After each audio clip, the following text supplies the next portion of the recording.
Para tal fin, pues vamos a comenzar a mencionar o a describir algunos aspectos que se relacionan propiamente dicho con la introducción genérica de este tema y pues en realidad esperamos que todo sea de su completo agrado y que podamos disfrutar de compartir una serie de conocimientos bastante útiles y que nos ayuden a ampliar lo que conocemos prácticamente en el tema. Su amigo Guillermo Flores Flores, representante principal de la firma Abogados Expertos en Medicina, también licenciado en Medicina, con especialidad en patología y en el campo del derecho, pues estamos muy ligados a la parte del sistema penal acusatorio. Bien, entrando en materia, podemos decir que el concepto de negligencia médica establece una serie de funciones en las que tenemos una conducta o una situación, un hecho que posiblemente en el momento que el abogado lo conoce, se puede etiquetar o se puede acompañar de circunstancias ilícitas, pero que se acompaña o se desprende de un tema que es completamente lícito. ¿Por qué es lícito? Porque acudir a consulta con un médico para nada representa un delito. Es una cuestión de acuerdos iniciales, es una cuestión en donde una persona, el doctor, el médico, expone todos sus conocimientos a la confianza de la persona que requiere de estos conocimientos. Entre ambos se llega a un acuerdo y se construye un concepto que se conoce como acto médico. Podemos decir que el acto médico, obviamente, en todas las áreas de la ciencia, del conocimiento, pues tiene mucho que ver con la habilidad, con la destreza, con el conocimiento, con la ética de una persona que denominaremos médico y que va a ser generalmente en función, en beneficio y al servicio de una persona a la que generalmente conocemos como paciente. Y al establecer estas dos figuras en este esquema de operación, pues entonces tenemos lo que se llama relación médico-paciente. A través de esta relación médico-paciente, como ya mencionamos, una persona pone a disposición de otra todos sus conocimientos, su habilidad, su destreza, su buena fe, incluso su buena voluntad, con el propósito de que la persona que requiere de sus servicios pueda, basada también en conocimientos que le aplica la doctrina, que le aplica el conocimiento general, ser el asiento o ser el beneficiario, quizá muchas de las veces, de este llamado acto médico, que como decíamos va a ser realizado por un profesional de la salud y que tiene como una gran utilidad servir a quien lo necesita. En nuestro esquema de vida nos acordemos qué es lo que sucede con el derecho en nuestra sociedad y nuestro conocimiento del derecho pues viene desde ya hace muchísimos años. El derecho sabemos que es un conjunto de normas que nos ayudan a establecer condiciones de interrelación vital entre las personas, buscando que haya beneficios comunes, que aun cuando haya obligaciones y derechos, todos estos se cumplan de tal manera que puedan ser benéficos y que exista un equilibrio entre los dos. En el caso particular de la medicina, y tomando como base la definición descrita, pues nuestra legislación asimila el término de atención médica a la aplicación doctrinaria del acto médico. El artículo 32 de la Ley General de Salud para este fin establece que se trata del conjunto de servicios que se proporcionan al individuo con el fin de proteger, promover, restaurar, mejorar y progresar en la búsqueda de su salud.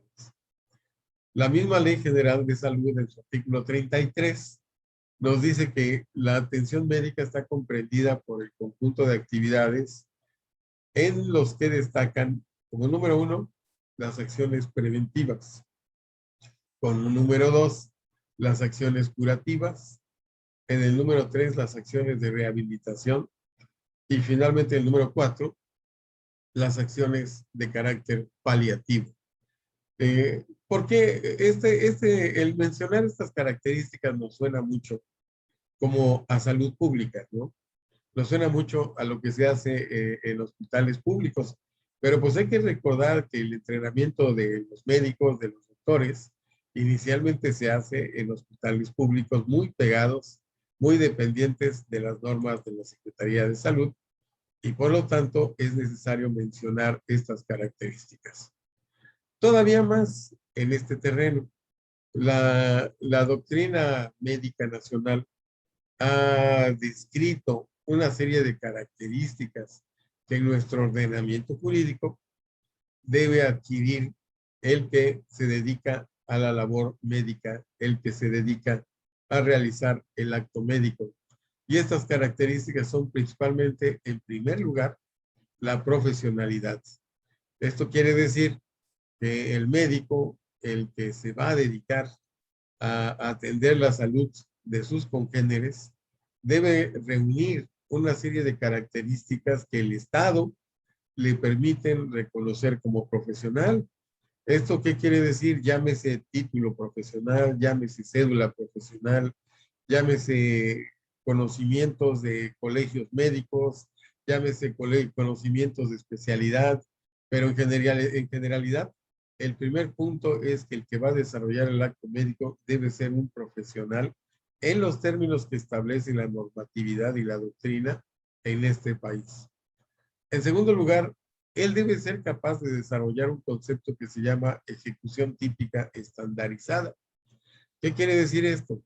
Que si él dice que tiene un título de cirujano, bueno, pues todos los que tienen título de cirujano son capaces de hacer una cirugía de apéndice, de vesícula, de lo que diga la normatividad, y lo tienen que ejecutar de una manera ordenada, de una manera correcta, de una manera sabia, y debe ser de una manera benéfica. Desde ahí estamos empezando a saber que no debe tener errores notables ni marcados que nos puedan llevar a desarrollar un esquema de responsabilidad y de daño en contra de las personas a quienes va a tratar.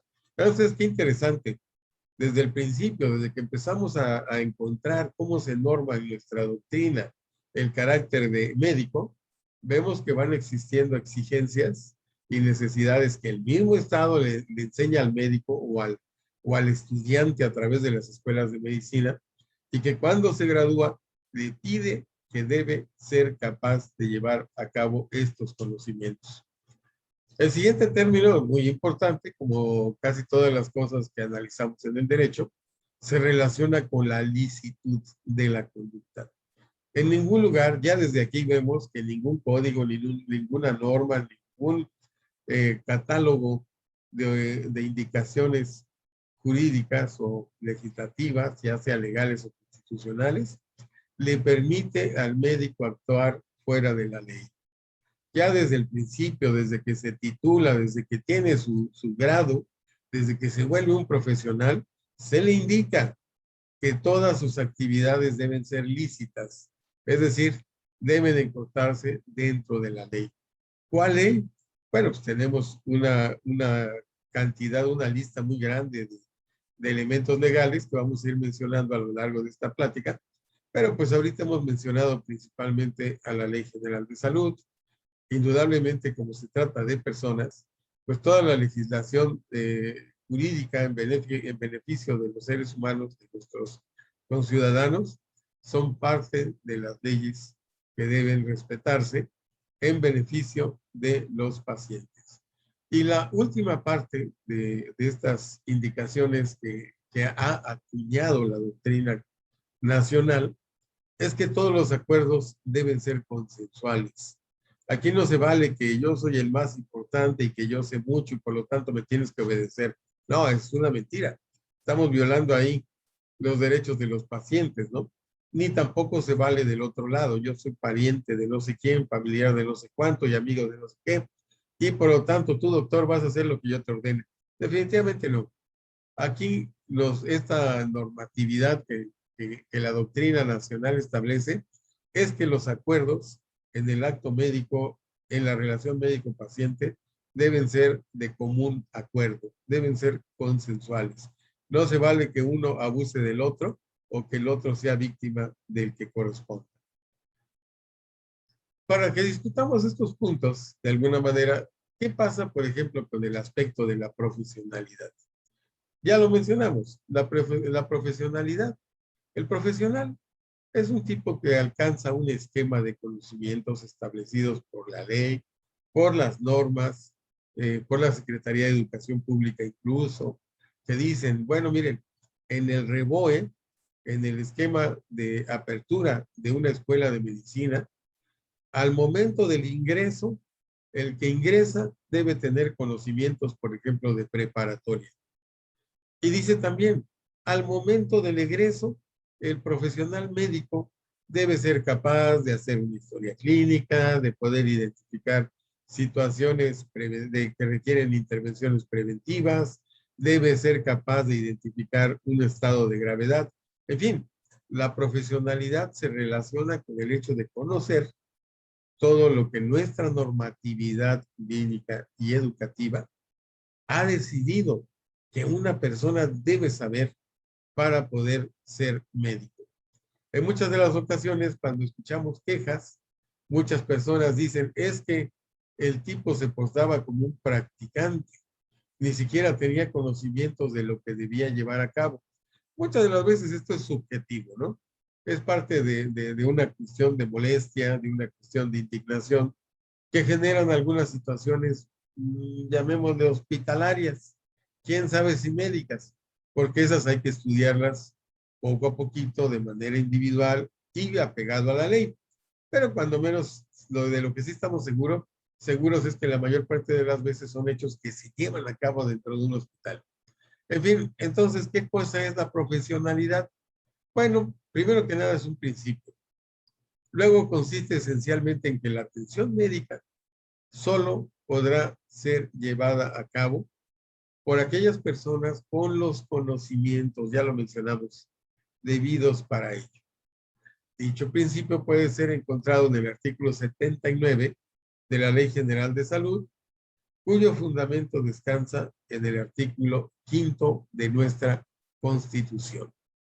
Como pueden ver ustedes, el concepto de profesionalidad está muy establecido, está muy claro, se puede respetar y además nos determina que cuando se viola, cuando no se cumple, podemos estar frente a una mala práctica médica.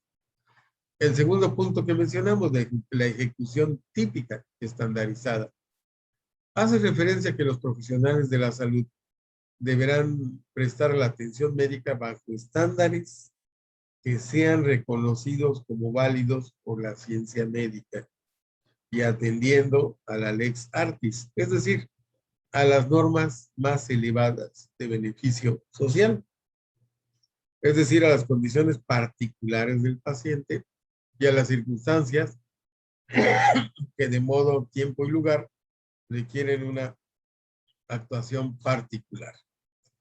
Después, bueno, ya lo mencionamos ampliamente, la cuestión de que la conducta y los hechos que debe hacer el médico deben ser lícitos, deben estar dentro de lo que marcan todas las normas oficiales mexicanas, la Ley General de Salud, perdón, nuestra Constitución y todas las leyes secundarias que de ella emanen, los derechos también humanos que traten en relación con derechos humanos, a partir de la vía de los tratados internacionales. Y como ustedes pueden ver, tenemos un catálogo muy elevado de obligaciones que hacen que la conducta del doctor sea lícita. Y finalmente, como decíamos, las acciones, las cuestiones, los acuerdos entre el médico y el paciente deben ser acuerdos, deben ser consensuados y no deben de perjudicar por voluntad de uno los intereses del otro. Son puntos, como ustedes pueden ver, que ya nos van dando una idea de cómo debe ser el desempeño del médico en relación con el paciente. ¿Cuántas obligaciones tiene el médico? ¿Cuántos beneficios pudiera tener el paciente? ¿Y cuántas interactúan entre los dos? porque también el médico, claro, el médico también tiene que ser respetado por lo que hace a sus actividades y a sus conocimientos. Si ustedes están con un médico calificado que ha desarrollado todos los conocimientos normativos para que se pueda saber que es un profesional, que su conducta es lícita, que los acuerdos que hace con los pacientes son consensuados, que todo es de común acuerdo, bueno, estamos ante una persona muy respetable en cuanto a su trabajo y que también debe ser respetada en todos los puntos de vista que a él le competen. Porque también, una vez que nos ponemos a analizar todas las intervenciones de supuestas negligencias médicas, no siempre el de la bata es el culpable. A veces también hay malas interpretaciones del paciente, de asesores del paciente, de vecinos del paciente, de amigos del paciente, que muchas de las veces sin tener la menor razón pretenden perjudicar a un médico, pues a veces simplemente porque no es de todo su agrado, ¿no? Pero en fin, son situaciones que se dan en la vida diaria y que establecen problemas muchas veces en la relación médico-paciente. Los derechos y las obligaciones de los pacientes están establecidas en la Ley General de Salud. Esto, si ustedes revisan los artículos 50, 51, 51 bis, 51 bis 2 y 51 bis 3, van a ver que los usuarios de los servicios de salud tienen derechos, entre otros, a veces a conocer qué prestaciones van ellos a recibir, de qué calidad. Además deben recibir atención profesional, como ya lo mencionábamos, y éticamente deben ser tratados con responsabilidad. Son cosas a veces difíciles de establecer entre las relaciones médico-paciente, todo este tipo de interacciones. Pero cuando menos la norma, la ley, nos da esquemas sobre los que nos podemos apoyar para reconocer si la actividad de uno en beneficio de otro se apega a lo que la ley, a lo que la normatividad nos dice que es correcto. Por otro lado, el paciente, entre otras cosas, tiene derecho a escoger libre y voluntariamente al médico que la atienda. Muchas veces vemos quejas que dicen, es que la institución fulana, pues me ponen un doctor que a mí no me agrada. Y no me agrada porque pues tiene un modo de esta y de esta y de esta manera, pues yo no lo quiero. Es más, yo ya he tenido un doctor durante 15 años que ha atendido a toda mi familia. Pudiera parecer a veces, muchos médicos dicen que es una actitud caprichosa, pero en realidad no lo es tanto, porque si nos podemos establecer acuerdos, como decíamos que la medicina es de acuerdos, en beneficio de quien lo necesita, pues no nos cuesta nada tratar de manera educada, cortés, razonable, respetuosa a una persona. E incluso hasta un médico que trata pacientes que no quieren estar con él, le ayuda a que cambien de médico. A lo mejor dejan de maltratarlo a él mismo y no lo ponen en la orilla de la barranca con situaciones a veces ficticias que causan demasiados problemas. Como quiera que sea, este es un punto que hay que estudiar cuidadosamente porque pues a veces casi de la nada surgen situaciones que crean verdaderos problemas.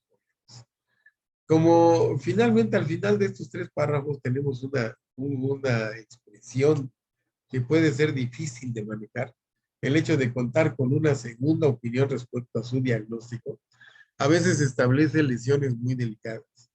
Porque decía por ahí algún médico que detrás de cualquier demanda médica está otro médico. Sí, alguien que no le simpatiza porque trabaja de una manera, porque es muy exitoso, porque es muy bueno, porque gana mucho. Y de pronto hay otro que va acumulando kilómetros de rencor y en la primera que puede, dicho por algunos doctores, por algunos médicos, en la primera que puede, le da cuerda al paciente y ándele a generarle un problema.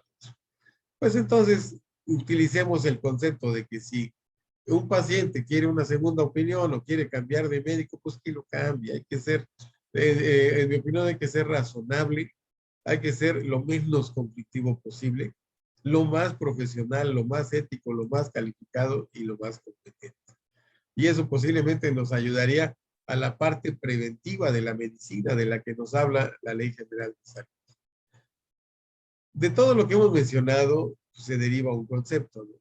El concepto de la llamada buena atención médica.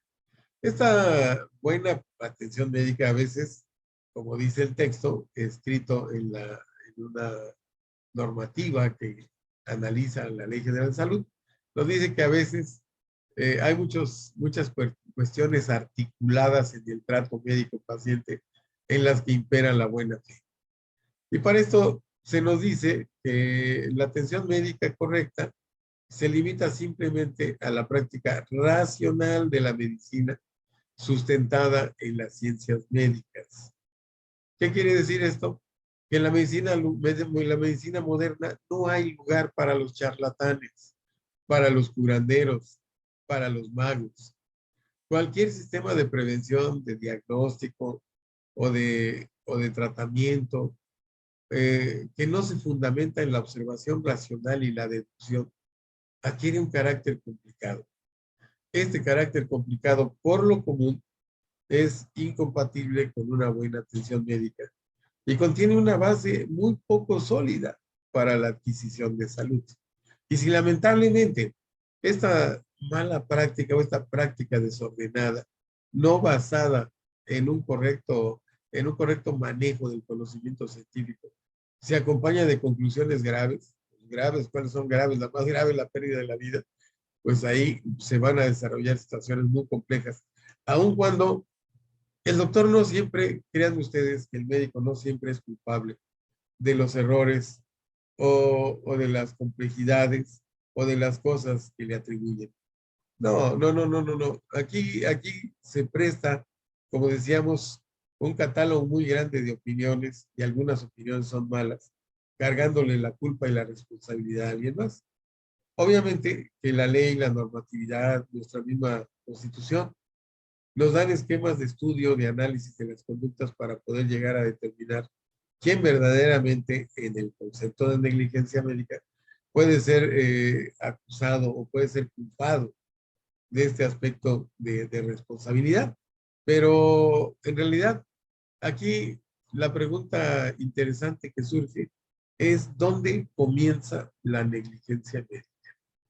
Entonces, podemos decir cuando se revisa todo lo que existe en la literatura médica o la literatura extranjera, que primero que nada, lo primero que se analiza para hablar de responsabilidad médica es la capacidad técnica del operador médico. Es muy frecuente analizar desde las universidades y otros centros de formación que, dicho por la opinión de algunos expertos, pues ya hay deficiencias en la formación de médicos.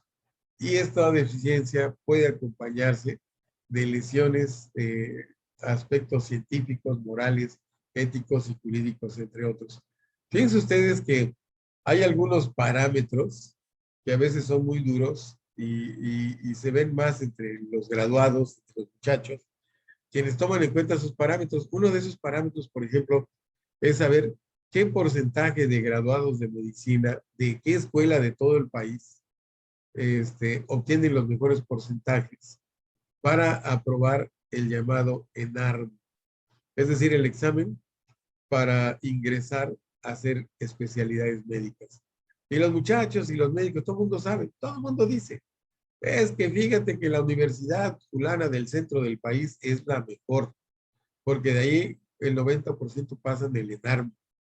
En el norte igual, los de lo norte pegadito al Pacífico son muy buenos, porque el 99% aprueban este examen. En el noroeste igual, igual, igual, igual. Los que comen cabrito, muchos de estos también son muy buenos para aprobar este examen.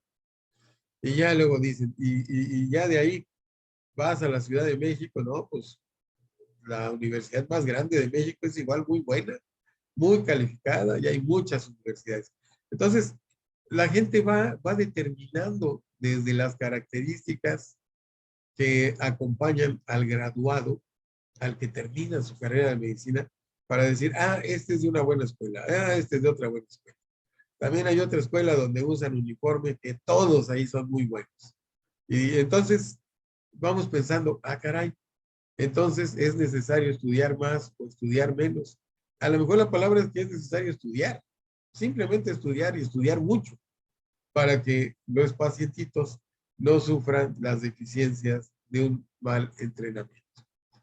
Porque esto, de acuerdo al esquema que estamos aquí observando, en el punto número 2, que dice deficiencia en organización, comprensión y aplicación de la normatividad establecida en la Ley General de Salud, el conocimiento de los derechos humanos y la capacidad para desarrollar destrezas técnicas es altamente exigido por estas deficiencias. Hay también, como punto número 3 de estas observaciones que estamos mencionando, faltas de valoración y constancia para solucionar problemas médicos quirúrgicos. Se habla, por ejemplo, de alumnos que nunca tuvieron oportunidad de trabajar en un cuerpo humano. Y dice uno, ay, caray, ¿cómo es que van a llegar a atender situaciones de cuerpos humanos y nunca vieron un cuerpo humano durante su entrenamiento? Hay también, aquí en el punto número 4, una queja observada, una queja que se elevó a la Ley General de Salud, en donde algunos estudiantes dicen que ellos observaron malas interpretaciones de las metas y los objetivos médicos que se relacionaban con obtener el máximo beneficio para los pacientes. Y ponen ellos algunos ejemplos, ¿no? De que en alguna universidad les preguntan, oye, ¿y de qué se mueren los alumnos que van a ver, perdón, de qué se mueren los enfermos que ustedes van a ver en esta escuela? Y un buen porcentaje de los alumnos pues, no tenía idea ni de qué se muere la gente, ¿no? Entonces los mismos alumnos critican y dicen, pues entonces, ¿qué vamos a estudiar? Si no tenemos muy claro la interpretación de las metas y de los objetivos médicos. Estos puntos son interesantes porque nos van estableciendo cuando se utiliza la terminología de responsabilidad médica, pues que es muy evidente que desde el entrenamiento de algunos médicos, observado por ellos mismos, porque estas son opiniones de alumnos graduados, pues ellos mismos notan que ya había deficiencias importantes, cuando menos para el conocimiento genérico. Este, después de esto, nos viene entonces ahora otro problema. El primero, sabemos que la gente tiene que entrenarse, tiene que exigir la normatividad que establece la ley en el país. Otro más, sabemos que hay opiniones de los muchachos en cuanto a cómo califican sus escuelas. Y de ahí podríamos saltar al siguiente escalón, que sería, ahora bien, ¿qué piensa todo el mundo de la responsabilidad penal del médico? Aquí, para no meternos en problemas con nadie, ni faltarle el respeto a nadie, ni ser peyorativo, aunque lamentablemente pudiera parecer que de pronto estamos entre la espada y la pared y tenemos que contestar preguntas. Bueno, pues viene un punto, ¿qué cosa es la responsabilidad penal del médico? Se genera esta responsabilidad, fíjense ustedes, qué interesante, del profesional médico que ocasiona daño, fíjense nada más, cuando su acción o omisión lesiva está tipificada en el Código Penal como constitutiva de un delito o de una falta, a lo cual el artículo 228 del Código Penal Federal establece lo siguiente. Los profesionistas, esto lo hemos escuchado mucho, queridos compañeros, los profesionistas, artistas o técnicos y sus auxiliares serán responsables de los delitos que cometan en el ejercicio de su profesión en los términos siguientes y sin perjuicio de las prevenciones contenidas en la Ley General de Salud o en otras normas sobre ejercicio profesional del que ya hablamos en su caso. Y de ahí tenemos otras fracciones. La fracción primera del artículo 228 del Código Penal Federal dice, además de las sanciones fijadas para los delitos que resulten consumados, según sean dolosos o culposos, se les aplicará una suspensión de 1 mes a 2 años en el ejercicio de la profesión o una suspensión definitiva en el caso de reincidencia. La fracción segunda estarán obligados a la reparación del daño por sus actos propios y por los de sus auxiliares, cuando estos sobren de acuerdo con la construcción de aquellos. Como ustedes se dan cuenta, se va construyendo una serie de pasos a seguir para poder determinar a qué le vamos a llamar negligencia, responsabilidad, daños, soluciones sobre los pacientes. La fracción tercera de este artículo 228 nos dice que se entenderá por profesional aquella persona que con o sin remuneración por sus servicios practique el ejercicio de una actividad regulada por el Estado y para lo cual requiera licencia, título, cédula o cualquier otro tipo de autorización oficial. Una vez acreditadas sus capacidades y aptitudes para la expedición de la misma, o una vez llenados los requisitos académicos o de cualquier índole que para el efecto hubiera señalado la ley.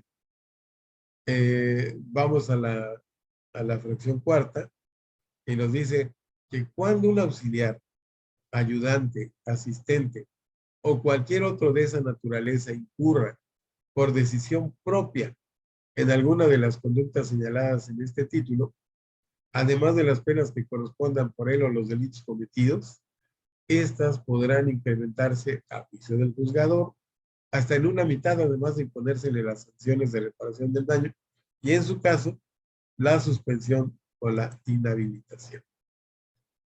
El artículo 467 de la misma normativa igual nos habla de que se aplicarán de 1 a 4 años de prisión, además de diversas sanciones establecidas en el artículo descrito, a los médicos que habiéndose hecho cargo de la atención de una persona enferma o lesionada, la abandonen en su tratamiento injustificadamente, sin dar aviso inmediato a la autoridad competente, o preste un tratamiento médico sin haber acabado previamente sin haber recabado, perdón, la autorización del paciente, excepto cuando se trate de una urgencia.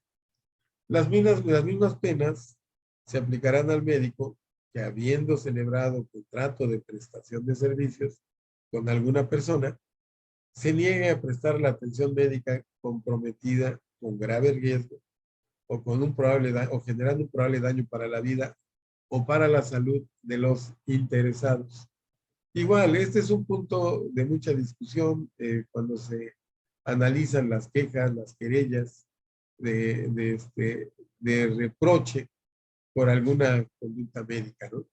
A veces la sola bata también algunas personas las transforma y las hace sentir seres superpoderosos que en lugar de llegar a acuerdos de beneficio con su paciente, pareciera que los invita a subirse a un ring y a decidir ahí las diferencias que se genera la opinión entre uno y otro.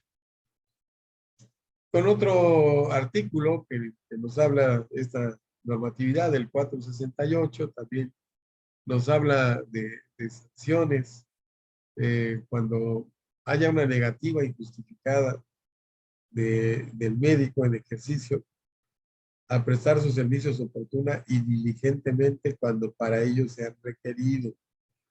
Muchas de las veces, muchas de las quejas establecen que llega el paciente y le dice, oiga doctor, fíjese que el niñito ya está sacando la cabecita, ya van a hacer. No, mire, aquí el médico soy yo. Espérese, yo le digo cuándo vamos a proceder.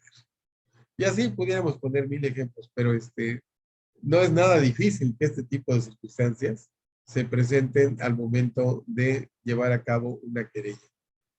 ¿Qué pasa con el artículo siguiente, el 469? Se impondrá una sanción de 6 meses a 2 años y multa de 10 a 100 días de salario a los directores, encargados o administradores de cualquier centro hospitalario cuando impidan la salida de un paciente, de un recién nacido, de la madre de este o de ambos, cuando o sus familiares lo soliciten, aduciendo el activo adeudo de cualquier índole. Eso se sabe, ¿no? La normatividad civil lo menciona claramente.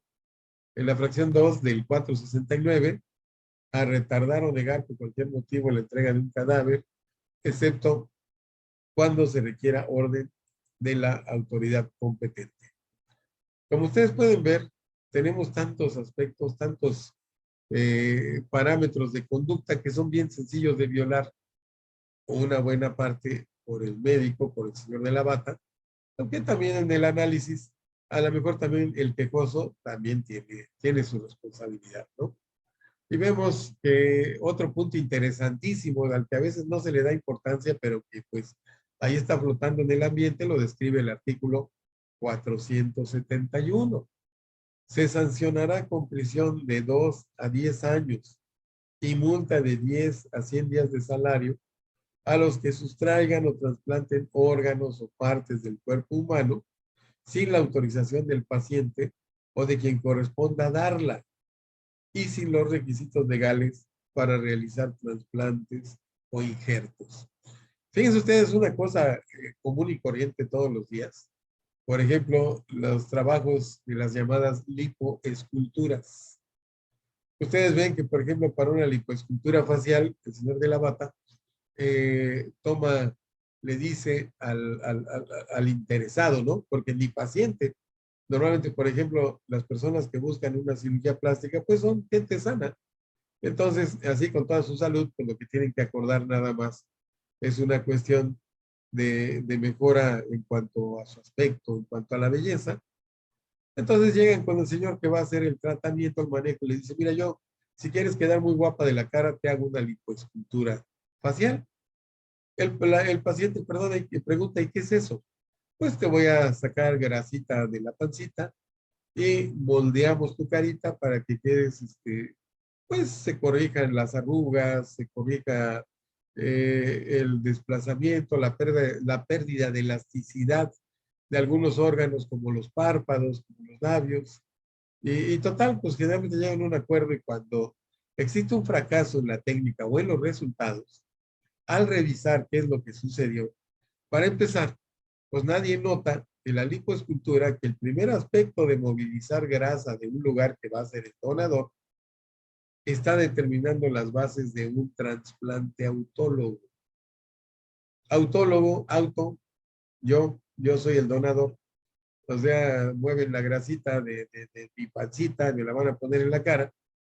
Pues ese traslado de la grasa de la pancita a la cara ya corresponde al concepto de trasplante autólogo. Y todo el mundo lo hace, todo el mundo feliz. Pero cuando se le pregunta al doctor, oiga doctor, a ver, enséñeme su autorización del CENATRA, del Centro Nacional de Trasplantes, donde le autorizan a que usted lleve a cabo este tipo de trasplantes autólogos, muchas de las veces el doctor ni lo sabe, ni sabe que requiere de esa normatividad. Si no sabe de la normatividad que está escrita en un papel, pues menos sabe de la conducta biológica que está escrita en un libro de medicina, en donde dice que debe prevenir infecciones, que debe prevenir que el tejido se degrade, que el tejido muera, porque puede provocar una gravedad a veces extrema y muerte de los pacientes. Ustedes se acordarán de una señora que cantaba muy bonito, que murió por ahí hace unos 20 años, doña Lucha Villa, por una serie de trasplantes mal ejecutados. No tengo la descripción, no podría entrar en detalle, pero gruesamente se recuerda uno de estos, ¿no? Ya más hacia acá, hace unos 5 o 6 años, hay por ahí una muchacha que canta muy bonito, Alejandra no sé qué, que igual parece ser que le hacen un trasplante en los glúteos y por una técnica pésima, parece ser que en lugar de ayudarla a que mejore su aspecto, pues le dejan ahí una serie de complicaciones bastante graves. Sin embargo, bueno, ahora imagínense ustedes que todo este tipo de inconvenientes se desarrollen en la cara de los pacientes, donde ya estamos aquí cayendo en violaciones importantes de derechos humanos, como es el derecho a la salud, el derecho a la intimidad, el derecho al aspecto físico, en donde vemos que simplemente a veces por ser un poquito temerario en la conducta, o sea, muchos señores de bata son temerarios, y no precisamente de los que cantan, sino más bien de los que deciden en forma un poquito irresponsable hacer injertos, hacer procedimientos para los que no tienen la profesionalidad de la que ya mencionamos, adecuada para no perjudicar a las personas. Continuando con lo que nos dice la normatividad, vemos que la Ley General de Salud, en su artículo 32, nos dice que se entiende por atención médica, fíjense ustedes, el conjunto de servicios que se proporcionan al individuo con el fin de proteger, de promover y de restaurar su salud. ¿Qué quiere decir esto? Que para nada tendría que existir los delitos de responsabilidad médica, las faltas de profesionalismo, porque se supone que el profesional de la salud está entrenado para proteger, promover y restaurar la salud.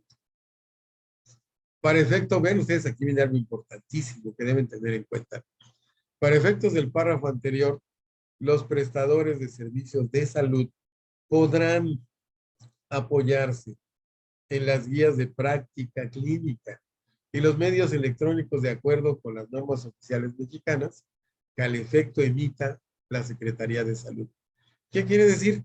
Que bueno, pues si tienen dudas los señores que van a llevar a cabo un procedimiento médico, pues para eso están las guías de práctica clínica. Pueden decirle a su paciente, mire, vengan 2 o 3 días, déjenme estudiar un poquito. Claro que no debería ser. Se supone que ya son profesionales. Bueno, pero en el peor de los casos, pues una repasadita. Luego, un segundo aspecto que deberían de consultar son las características de las normas oficiales mexicanas. Y seguimos insistiendo en esta cápsula introductoria en la que estamos mencionando solamente algunos de los aspectos que son necesarios para llevar a cabo la práctica médica y que después vamos a ampliar ahora en su aspecto negativo. Cuando hablemos de los delitos que se generan de un hecho, cuando hablemos de los hechos ilícitos que se derivan de un hecho lícito, porque decíamos que, por ejemplo, pues ir a la consulta y todo eso no es ilícito, ¿no? Eso lo permite perfectamente la ley. Lo que nos causa problemas es que el que desarrolle o lleve a cabo el acto ilícito no esté calificado, no sea profesional, no sea cuidadoso, no respete la normatividad y no tenga un plan de trabajo objetivo y adecuado para garantizar la promoción, el cuidado y la restauración de la salud, como lo hemos estado mencionando hasta este momento. Ahora bien, siguiendo con el artículo 33, las actividades de atención médica, ya las mencionamos muy al principio, son las siguientes, ¿no? La primera, una atención preventiva, que incluye desde luego una promoción general, cuidadosa, experta, de los elementos que nos sirvan para dar una protección específica. El segundo punto es un intento curativo. Cuando se puede, tratamos de curar. Por ejemplo, los cirujanos de urgencias que enfrentan apéndices que están a punto de reventar o que ya se reventaron, pues generalmente ellos hacen intervenciones curativas. En un tercer punto se relaciona con la rehabilitación. Y fíjense ustedes que este es un punto delicadísimo en nuestro medio. ¿Cuántas personas son intervenidas por fracturas, luxaciones, lesiones de sus extremidades y no son sometidas a procedimientos de rehabilitación? Vean ustedes ahí cómo estamos violando las indicaciones que nos da la Ley General de Salud en su artículo número 33. Y finalmente, un punto también bastante descuidado muchas veces es la medicina paliativa.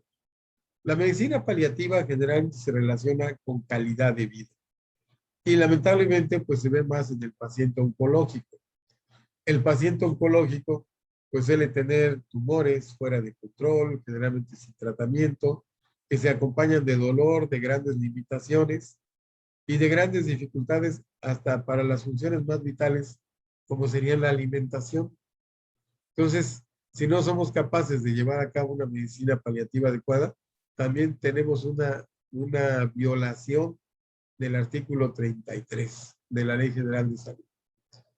Y ya el artículo 38 de la misma Ley General de Salud nos dice que mucho de lo que se hace a través de la medicina pública se puede hacer a través de la medicina privada. Estos acuerdos generalmente se llevan a cabo, como ya dijimos hace ratito, de manera consensuada, de manera respetuosa entre el médico y el paciente, teniendo un concepto muy elevado del acto médico, pensando que el acto médico debe llevarse a cabo para beneficiar al enfermo y las necesidades que éste tenga. Ya casi para terminar, mencionamos y en alguna ocasión haremos una descripción individual de este tema porque lo requiere, lo que pasa con las normas técnicas, las normas oficiales mexicanas, en particular la 168, que ya ha sido cambiada por la número 4, pero que pues tienen en común todavía principios muy interesantes y que se relacionan con los procedimientos de operación del expediente clínico, que a su vez es el elemento de regulación de la conducta del médico en relación con el paciente. Y que nos indica prácticamente, como ustedes pueden ver, a través de una serie de puntos, entre los que destacan primero que nada los objetivos, el objetivo de la atención médica. Después, el campo de la aplicación. También necesitamos saber las referencias que construyeron esta norma oficial mexicana. Necesitamos una serie de definiciones porque hasta aunque ustedes no lo crean, hay cuestiones que los doctores desconocen o que no tienen muy claro. Y por eso la misma norma les pone ahí una serie de definiciones que no siempre están relacionadas con ignorancia. Están relacionadas a veces más bien con la especialidad, porque pues el neurólogo pues trabaja con el cerebro, el pediatra con los niños y así sucesivamente. Entonces pues siempre hay algunas cositas de especialidad que a lo mejor hay que aclarar, hay que perfeccionar. Después de esto hay normas de la consulta externa, que es el 60-70% de las actividades del médico. Hay notas de urgencia, que se supone que debe ser del 5 al 10% en todos los hospitales. Hay notas médicas de hospitalización. Casi todos los pacientes de urgencia o los programados son susceptibles de llegar a un hospital. Y dentro del hospital, pues tiene que haber normas, acuerdos para llevar a cabo los documentos de las consultas, de las órdenes de laboratorio, de las órdenes de nutrición, en fin, de todos los aspectos que se requieren para el beneficio del paciente que se encuentra hospitalizado. Todo esto está descrito en la norma oficial mexicana número 168 y son además una obligación administrativa cuando se analiza la conducta de quien trata con pacientes. Tenemos que ver si respetó esta norma oficial mexicana o no la respetó. Y ya dentro de las generalidades que establece esta norma oficial mexicana, simplemente podemos decir que, en primer lugar, dice que todo expediente clínico deberá de tener los siguientes datos generales: tipo, nombre, domicilio del establecimiento y, en su caso, nombre de la institución a la que pertenece. En su caso, denominación social del propietario concesionario, nombre, sexo, edad y domicilio del usuario y las demás que señalen las disposiciones sanitarias al respecto. Queridos amigos, en este momento y hasta aquí concluimos la cápsula número 1 del capítulo de negligencia médica, en una parte introductiva, una parte introductoria, y pues pronto vamos a estar con ustedes para hacerles llegar la cápsula número 2 y que podamos seguir con este tema tan interesante. Muchísimas gracias por su atención. Se despide de ustedes su amigo Guillermo Flores Flores, representante técnico de Abogados Expertos en Medicina. Muchas gracias y que la pasen muy bien.